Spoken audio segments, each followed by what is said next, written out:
అనుదినం దేవునితో.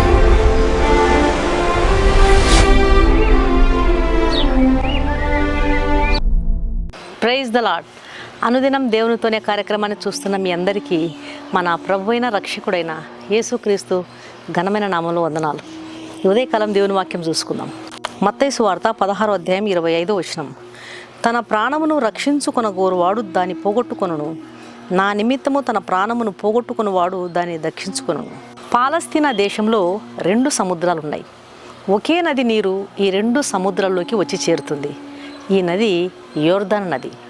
ఈ 2 సముద్రాలలో ఒకటి చాలా ఆహ్లాదకరంగా, చాలా చూడముచ్చటగా ఉంటుంది. దాంట్లో విస్తారమైనటువంటి చేపలు ఉన్నాయి. దాని తీరం అంతా చాలా పచ్చగా సుందరంగా ఉంటుంది. దాని ఇరుప్రక్కల చాలా చెట్లున్నాయి. అవి వాటి కాలంలో పుష్పిస్తూ చక్కగా ఫలిస్తూ ఉంటాయి. దాని కొమ్మలు చాలా విస్తరించి చక్కటి నీడనిస్తూ ఉంటాయి. దాని వేళ్ళు సముద్రంలో బాగా చొచ్చుకుపోయి నీటిని బాగా పీల్చుకుంటూ ఉంటాయి. ఆ నీళ్లు చాలా మధురంగా ఉంటాయి. ఆ సముద్రపు తీరంలో ఇసుక తినుల మీద పిల్లలు ఆడుకుంటూ ఉంటారు. ఒకసారి పిల్లలు అలాగా ఆడుకుంటూ ఉన్నప్పుడు యేసుక్రీస్తు ప్రభువారు అదే చోట ఉన్నాడు. ఆ దృశ్యాన్ని చూసి ఆయన చాలా సంతోషించినాడు. వెండిలాగా మెరుస్తున్నటువంటి ఆ తీర ప్రాంతాలను, ఆ పరిసరాలను యేసుక్రీస్తు ప్రభువారు గమనిస్తూ ఎన్నో ఉపమానాలు కూడా చెప్పినాడు.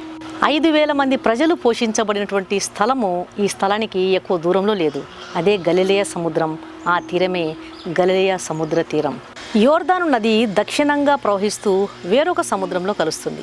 ఆ సముద్రంలో చేపల సంచారం కనపడదు. పుష్పించే చిగురించే చెట్ల ఉనికి కనపడదు. పక్షుల కోలాహలం వినపడదు. తీరంలో పిల్లల ఆటలు కనపడవు.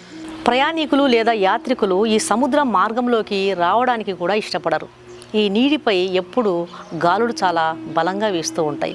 ఈ సముద్రపు నీటిని మనుషులు కానీ, మృగాలు కానీ, ఆఖరికి పక్షులు కూడా త్రాగవు. దీనిని మృత సముద్రం అంటారు. యోర్దాను నది నీరు మృత సముద్రంలో కలుస్తుంది. అలాగే గలిలయ సముద్రంలో కూడా కలుస్తుంది. అయితే గలిలయ సముద్రపు నీరు మధురంగా ఉంటుంది.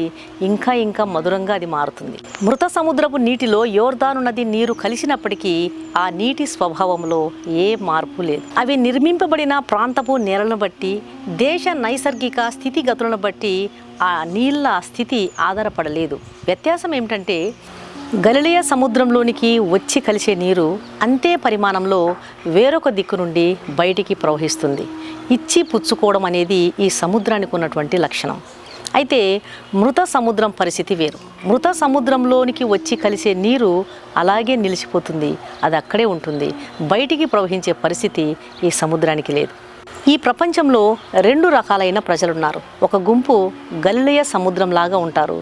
ఇంకొక గుంపు మృత సముద్రంలాగా ఉంటారు. ప్రియమైన దేవుని బిడ్డ, నువ్వు ఏ గుంపుకు చెందినవాడవు? మనము గలిలయ సముద్రంలాగా ఇచ్చి పుచ్చుకున్నటువంటి ధోరణి కలిగి ఉండాలి. దేవుడు మనకిచ్చినటువంటి రక్షణను, దేవుడు మనకిచ్చినటువంటి విడుదలను, స్వస్థతను, సమాధానాన్ని, దేవుడు మనకిచ్చినటువంటి ఆయుష్ను, దేవుని దగ్గర నుండి ఉచితంగా మనం పొందుకున్నటువంటి దీవెనలను, ఆశీర్వాదాలను మనం అలాగే ఉంచేసుకోకూడదు. మృత సముద్రంలాగా దేవుని వద్ద నుండి దీవెనలు, ఆశీర్వాదములను ఉచితంగా పొందుకున్నాం.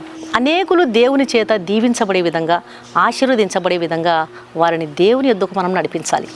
దేవుని కృప ద్వారా రక్షణను పొందుకున్నటువంటి మనము మన సాక్ష్యాన్ని అనేకులకు చెప్పి ఆ రక్షణ భాగ్యం ఇతరులు కూడా పొందుకునే విధంగా వారిని దేవుని ప్రేమ వద్దకు నడిపించాలి. దేవుడిచ్చినటువంటి స్వస్థతను, దేవుడిచ్చినటువంటి విడుదలను, దేవుడిచ్చినటువంటి సమాధానాన్ని, దేవుడిచ్చినటువంటి ఆశీర్వాదాన్ని మనం మనలోనే అలాగే ఉంచేసుకోకూడదు. మృత సముద్రంలాగా మనం అలాగే మౌనంగా ఉండడం వలన ఎవరికి ఏ మేలు చేయలేము. ఒక క్రైస్తవుడు అనేకులకు మేలు చేసేవాడు దేవుని సంబంధి. దేవుడిచ్చినటువంటి ఆశ్చర్యకార్యాలను, దేవుడిచ్చినటువంటి ఉచితమైనటువంటి మేలులను, దేవుడిచ్చిన గొప్ప ధననిధిని, దేవుడిచ్చిన ఐశ్వర్యము, దేవుడిచ్చినటువంటి సమస్తమును దేవుని పని కొరకు, దేవుని మహిమ కొరకు, దేవుని రాజ్య విస్తరణ కొరకు దాన్ని మనం తప్పకుండా వాడాలి.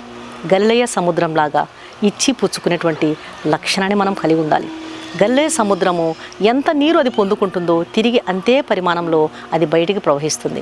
మనం దేవుని దగ్గర నుండి ఎంత దీవెనలను, ఎంత ఆశీర్వాదములను, ఎంత స్వస్థతలను, ఎన్ని గొప్ప ఆశీర్వాదాలను పొందుకున్నామో వాటిని మనం ప్రజలకు పొందుకునే విధంగా, వారు కూడా దీవించబడే విధంగా, వారు కూడా ఆశీర్వదించబడే విధంగా, వారు కూడా స్వస్థత పొందే విధంగా, వారు కూడా దురాత్మల నుంచి, దెయ్యాల నుంచి, బలహీనతల నుంచి, పాపాల నుంచి విడుదల పొందే విధంగా, పాప క్షమాపణ పొందుకునే విధంగా, పరలోక రాజ్య వారసులుగా వారు కూడా అయ్యే విధంగా మనం తప్పకుండా దేవుని ప్రేమను ప్రకటించాలి. మనం పొందుకున్న ప్రతి వాటిని కూడా మనం అలాగే ఉంచేసుకోకూడదు. అలాగే ఉంచుకోవడం వలన మనకి ఏ విధమైన మేలు ఉండదు. అది ఎవరికి ఏ మేలు చేయదు. ఈ ప్రాణమే దేవుడిచ్చింది. అలాంటి ఈ ప్రాణాన్ని దేవుని కొరకు పెట్టి హతసాక్షులైన వారు ఎంతోమంది ఉన్నారు. అలాంటప్పుడు మనం దేవుని ద్వారా ఉచితంగా పొందుకున్నటువంటి ఈ ఈవులన్నిటిని కూడా, ఈ వరాలన్నింటిని కూడా దేవుని మహిమ కొరకు వాడి దేవుని రాజ్యంలోకి ఆత్మను చేర్చుటకు, దేవుని ప్రేమను ప్రకటించుటకు ప్రభు మనకు సాయం చేయనుగాక. కళ్ళు మూసుకోండి, ప్రార్థన చేస్తాం. పరిశుద్ధుడైన తండ్రి, ప్రేమగల నాయన, ఈ ఉదయకాలం తండ్రి, మీరు ఇచ్చిన శ్రేష్టమైనటువంటి వాక్యాన్ని బట్టి నీకు వందనాలు. తన ప్రాణమును రక్షించుకునగోరువాడు దాన్ని పోగొట్టుకునన్నారు. నా నిమిత్తం తన ప్రాణమును పోగొట్టుకున్నవాడు దాన్ని దక్కించుకును అని సెలవిస్తున్నారు. గలిలయ సముద్రంలాగా ఇచ్చి పుచ్చుకునే లక్షణాన్ని మేము కలిగి ఉండటకు సహాయం చేయండి. అవును నా తండ్రి, మీ దగ్గర నుండి మేము ఉచితంగా పొందుకున్నాం దీవెనలు, ఆశీర్వాదాలు, స్వస్థతలు, విడుదలను, మేలులను ఎన్నో ప్రభువా. ఇవన్నీ మీరు మీ ఉచితమైన కృప ద్వారా మాకు అనుగ్రహించున్నారు. కాబట్టి మేము పొందుకున్నటువంటి ఈ మేలులను అనేకులు మేలు పొందే విధంగా, అనేకులు నీ చేత దీవించబడే విధంగా వారిని నీ యొద్దకు నడిపించుటకు మాకు సహాయం చేయండి. మా సాక్ష్యాన్ని చెప్పి అనేకులు నీ ప్రేమను ప్రకటించే కృప దయచేయండి. మౌనంగా అలాగే ఎవరికి చెప్పకుండా ఉండడం వలన ఎవరికి మేము ఏ మేలు చేయలేము. మృత సముద్రం ఎవరికి ఏం మేలు లేదు నాయన. మృత సముద్రం వలన ఎవరికి ఏం మేలు. పిల్లల కోలాహలం, ఆటపాటలు ఉండవు, పక్షుల కోలాహలం ఉండదు, పుష్పించే చిగురించే చెట్ల ఉనికి అస్సలు కనపడదు, చేపలు కూడా ఉండవు. దానివలన ఎవరికి ఏ ఉపయోగం లేదు. మృత సముద్రంలాగా మేమెన్నడూ ఉండనివ్వవద్దు తండ్రి. నా ప్రియమైన ప్రభు, అనేకులకు ఉపకారం చేసే విధంగా ఉన్నాడు. ఉచితమైన మేలతో మీరు నింపబడి ఉన్నారు. అలాంటి లక్షణాలే మాకు మీరు దయచేయండి. ఈ వాక్యం వెంటనే ప్రతి ఒక్కరిని మీరు దర్శించండి, సహాయం చేయండి. గర్భవతులను దర్శించండి, సుఖప్రసవం దయచేయండి. అనారోగ్యంతో మీరు ముట్టండి. ఉద్యోగుల కోసం ప్రయాసపడే వారికి మీరు సాయం చేయండి. గర్భఫలం కొరకు ఎదురు చూసే వారికి మీరు కృప చూపించండి.